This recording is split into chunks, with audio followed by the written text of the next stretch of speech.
Good morning. Sometimes when we gather to say goodbye to a loved one, we do so overwhelmed with sadness, for sometimes death takes us completely by surprise, and sometimes we simply die too young. Neither is true today, though the thought of never seeing Jeannie again, never hearing that voice of hers or that wonderful laugh, seeing the glow in her eyes, certainly those things bring a sense of sadness to all of us. Still, we gather today determined to celebrate an extraordinary and exceptional life, a wonderful human being. And we gather to do what humans have been doing for over 50,000 years, to bury our loved one. Before we had governments or even alphabets, we tended with care, love, and devotion to the remains of our loved one. Other things that live and die do not seem to bother, but we do. Wherever our spirits go or don't go, this is one of the ways we honor their lives. And Jeannie was an upbeat, positive person with not a judgmental bone in her body. And in our hyper-critical world, where we're so quick to demonize others, we desperately need more people like Jeannie Pecknold. She was at home in a room filled with intellectuals, as well as in a room filled with people like us. She was that way because she was completely at home with herself. And all of us should aspire to be that way, so content. I so appreciated her outlook on life. She had a faith in the things that really matter, not a faith in an ancient book or things that may or may not have happened a long time ago, but a deep faith in herself, a faith in her family, her friends, a faith in the goodness of life. And then she never tired of sharing how proud she was of her children and her grandchildren. So let us do all things appropriate for a day like this, and when evening comes, let us do what we should do every day after this day.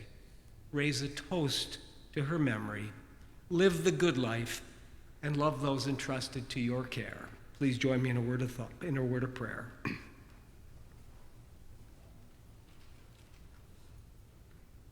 We gather here this morning because we need to be with people who knew and were loved and loved Jeannie. So many different thoughts come to our minds as we think of her. What a wonderful, amazing life she lived. This morning we hold in our thoughts and our hearts those most touched by her death, especially her children and their children. We cannot make amends for your loss, but we who are here and those who are absent but are thinking of you can give you the continuing promise that we shall walk quietly beside you, seeking to understand the depth of your loss, offer encouragement and support to your life.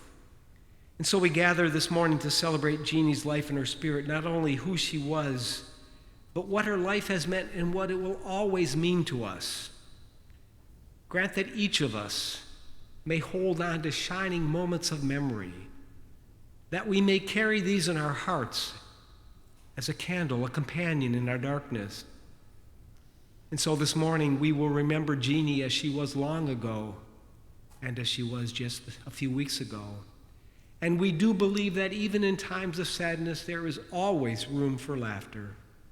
May we remember that the joy that comes from loving and friendship remains with us, for it is through all of us that Jeannie's memory stays alive, that what she believed in, what she stood for, will be carried forth. So let us remember well her smile, her friendship, her voice, her laugh, her passionate way of living, her love of life. This is our prayer. Amen.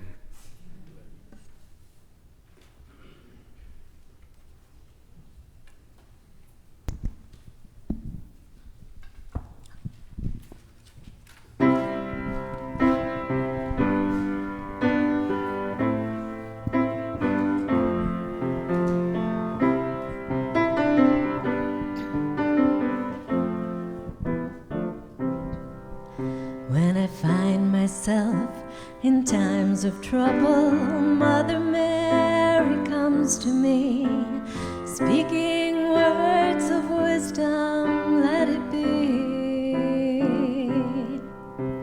And in my hour of darkness, she is standing right in front of me, speaking words of wisdom, let it be, let it be, let it be, let it be, let it be. Whisper words of wisdom, let it be.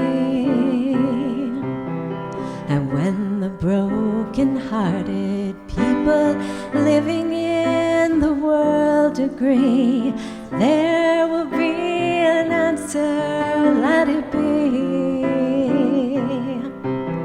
For though they may be parted, there is still a chance that they might see.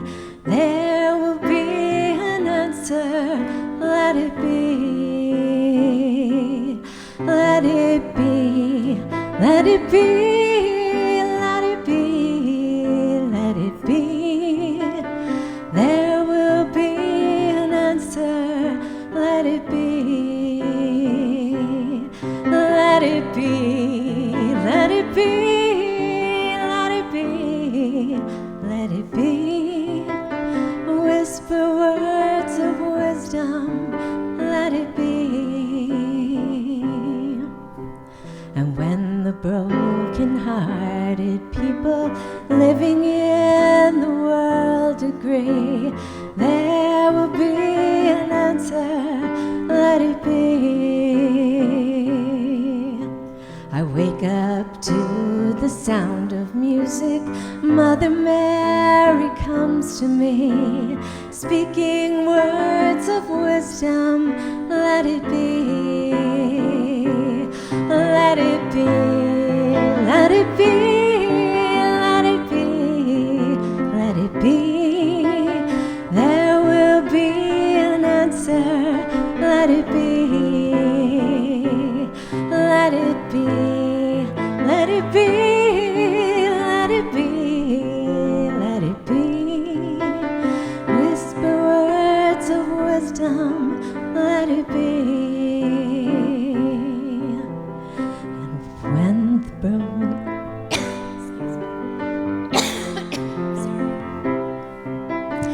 whisper words of wisdom, let it be, let it be, let it be, let it be, let it be.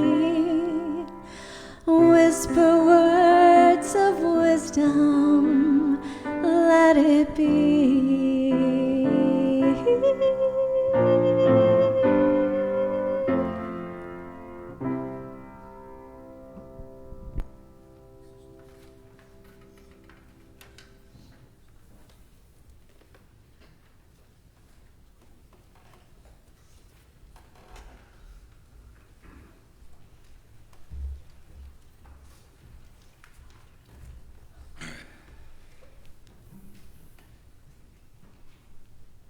On behalf of the Pecknold and Arnott family,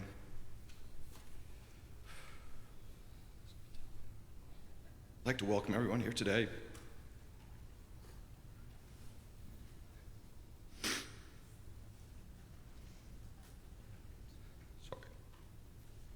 It's about to celebrate the life of Jeannie Pecknold. I am Rand Pecknold, Jeannie's son. Got my wife Nikki here, along with Jeannie's daughters, Kristen Gardner and Brett DeLacy. So, all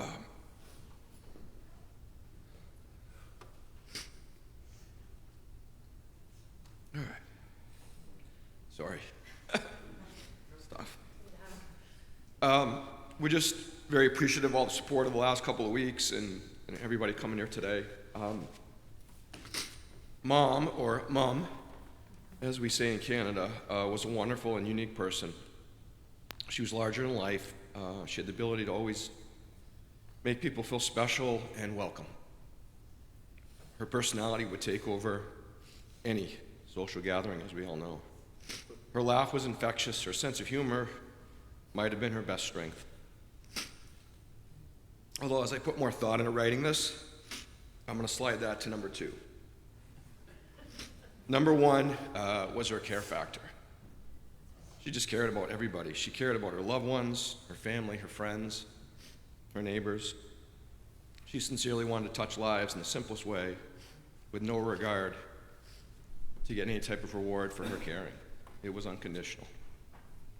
It was who she was. Her grandchildren, Roy and Ben, Cassie, Avery, JT, Tate.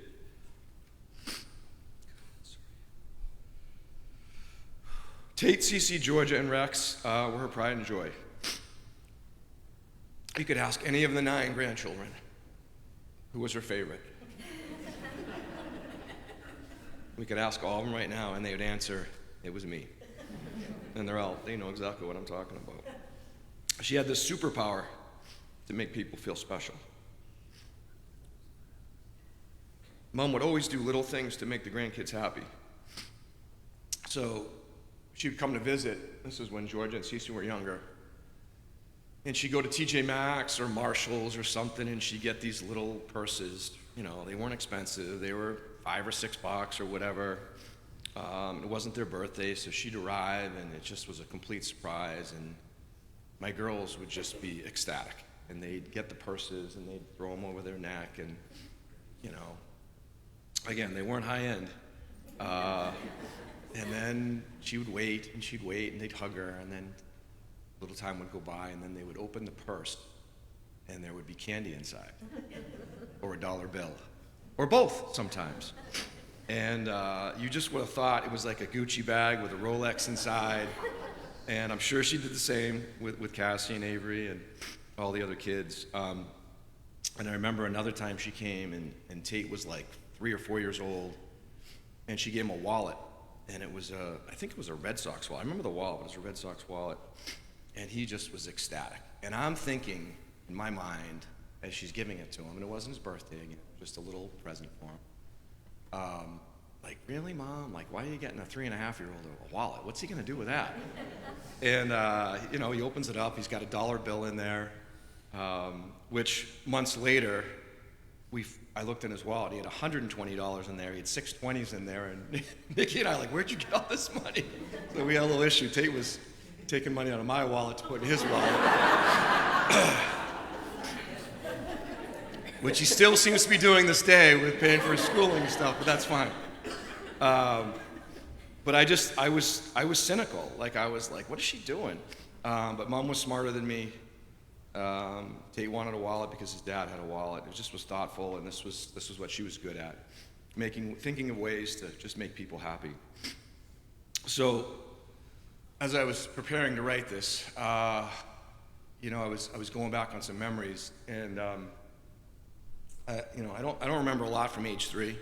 In fact, I remember one thing, and I'm kind of like, I think I should remember more of that from my 3-year-old year, but that's all I've got. And it was when it was bath time, and I think it was nap time for Brett. I don't know where Kristen was. She was probably off reading an encyclopedia or something at age 6. And anyway, I got this alone time with my mom, and it was, you know, it was like, she was my light, right? And I would get out of the bath, and we played this game all the time. And she'd have a towel, and again, I'm like 3 years old, and she would close her eyes, and I would put my arm in the towel, and she would have to guess what it was. I'd get the arm in there, and she'd dry off my arm, and I'm like, what is it, Mom? What is it, Mom? She goes, it's a leg. And I would giggle, and we would giggle and laugh, and then I'd put my leg in, what is it? It's an arm. And it just was the simplest little game, and we would just laugh and giggle, and I can remember that.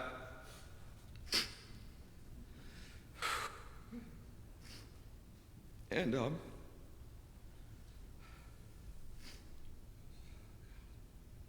sometimes life is just as simple as that.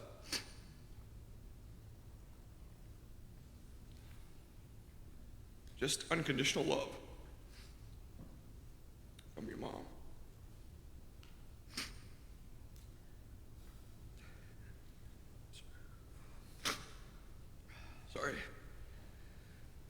In 2008, Kristen's husband, Dan Gardner, passed away. And it was awful. And I drove up there, Brett came, Dan's brothers, we all came to help. And I took Roy and Ben to Fun Spot. Kristen's like, just do something with them to take their mind off it and whatever. But when that was all said and done, I've got to go back to my life and my job, 4 hours away. Brett's got to go back to her life. And, luckily my mom came to the rescue. And she helped Kristen raise my nephews. And it was probably one of her greatest accomplishments. Kristen just could have never have done it without her.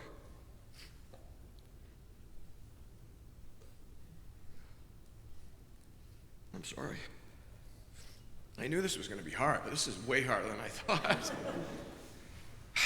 Kristen and Brett, you guys made me do this too. I told you I didn't want to do this. I did it at Dad's. Anyway, I want to thank Kristen and Brett for all they did to provide care, love, and support for our mother. They did so much to help her, and I could never repay them. She was just so proud of you.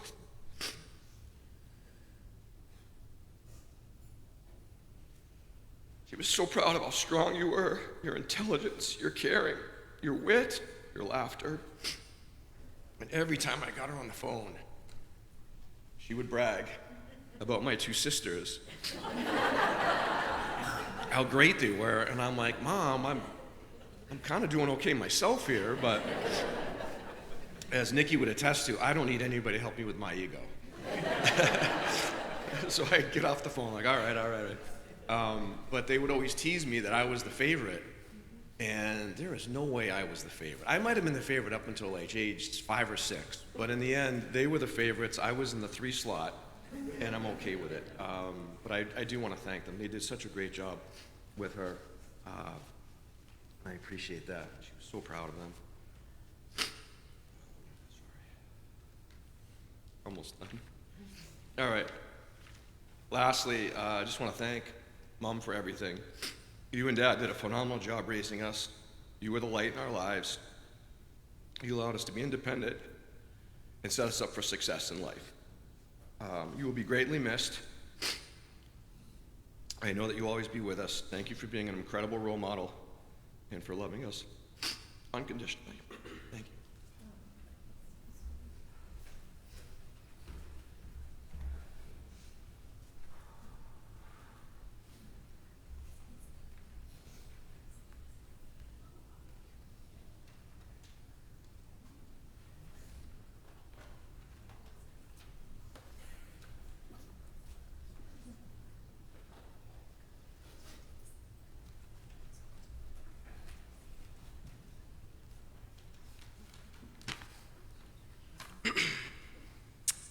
Thank you, everyone, for being here today. I'd like to take a few minutes to say some words about my Nana Jeannie. She was a wonderful friend, mother, Nana to us all. She was a golden light to anyone she met. As we reflect on my Nana's journey, I'm reminded of the full and exciting life that she led. She lived in 2 countries, both coasts, and managed to raise 3 wonderful children, who in turn gave her 9 grandchildren she could spoil. I'll always remember my Nana as my biggest fan, and I'm sure my cousins would agree. There was no one else quite in your corner like she was. She spent her most recent years here in the Lakes region, and a place I'd like to think she was proud to call her home. A community like the one she was a part of here was the perfect fit for her vibrant and social personality. From her neighborhood wine nights to the community church coffee hours, she never seemed to have a dull moment or be left wanting for a good conversation. She lived a life filled with laughs, kindness, and compassion, and she possessed a unique quality to spark conversations with complete strangers. Strangers who would then so quickly be turned into new friends. Nana was always around to support me and my brother. as we were growing up. Sorry. And we were lucky enough to even have her live down the street from us for a number of years. During that time, it was almost like having a second mother.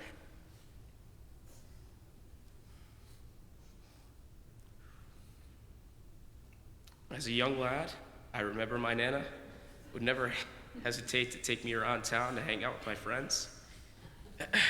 And as all the cousins grew older, she would even be pleased to have all our friends come over to her cabin in Winnisquam. I know that she will not only be missed by our family and her friends, but also my friends and their families and the entire community that she loves so much. So let us find solace in the memory of how Nana has touched all of our lives in unique ways. And as we say our goodbyes, may we remember and be grateful for the years we were able to spend with her. We were truly blessed with the incredible gift of knowing such a great lady, and I consider myself lucky I was able to call her my Nana. My Nana. So I know she's in a better place, but should be with us in our hearts and memories forever. Thank you.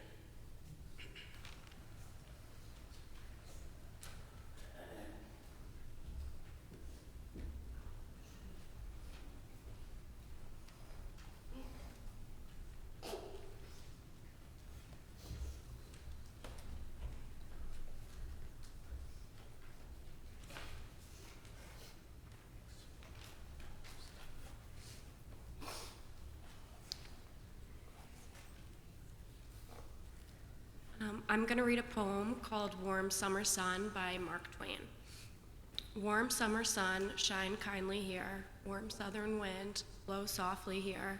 Green sod above, lie light, lie light. Good night, dear heart, good night, good night.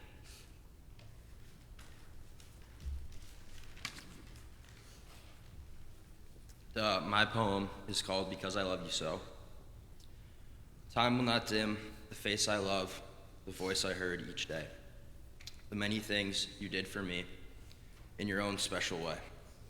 All my life, I'll miss you as the years come and go, but in my heart, I'll keep you because I love you so.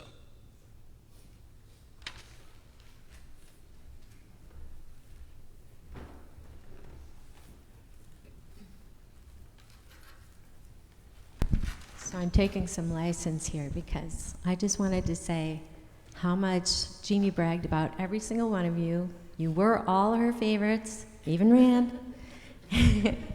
And I just want to tell one cute story because we were both from Canada. We had lots to talk about. And I called my mom, Mum, too. But one time when I was over there, I think I had brought her her favorite soup.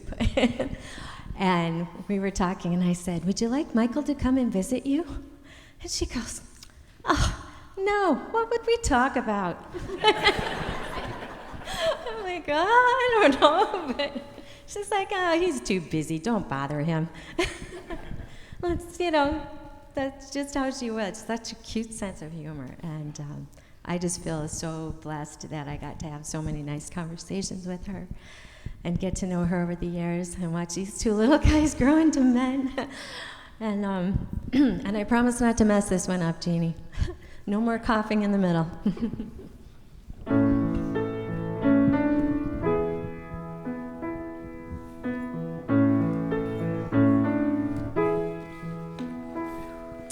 Wait, I said I wouldn't mess it up and I didn't turn the page.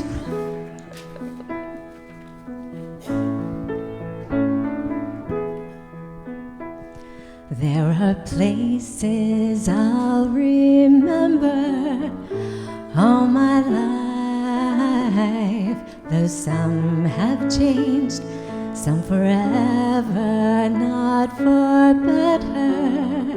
Some have gone and some remain. All these places had their moments. With lovers and friends, I still can recall. Some are dead and some are living in my life, I've loved them all.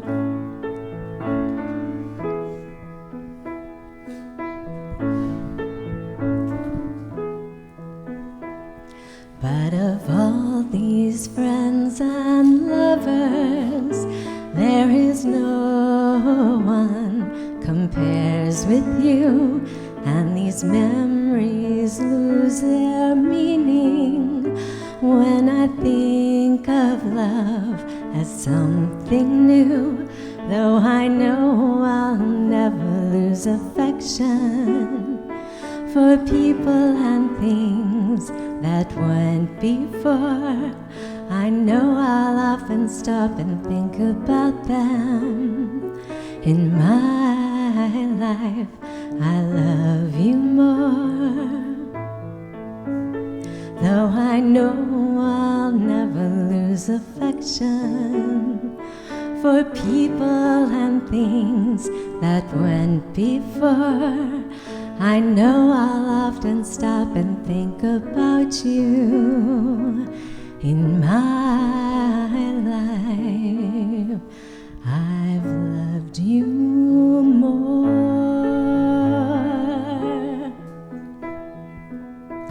In my life, I have loved you more.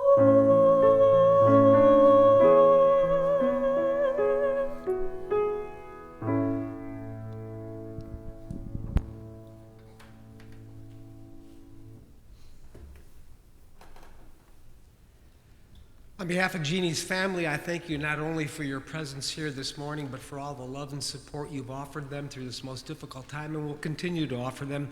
The family looks forward to greeting you all at Church Landing. The program says 1 o'clock, but you can arrive before that at 12:30. And go forth holding on to this idea that a life well lived doesn't end any more than music ends. It echoes through time with whispers of beauty and grace. If we listen, we can hear the encore in our hearts, for the song plays on as surely as Jeannie's love will always live on. Amen.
like to come here permanently.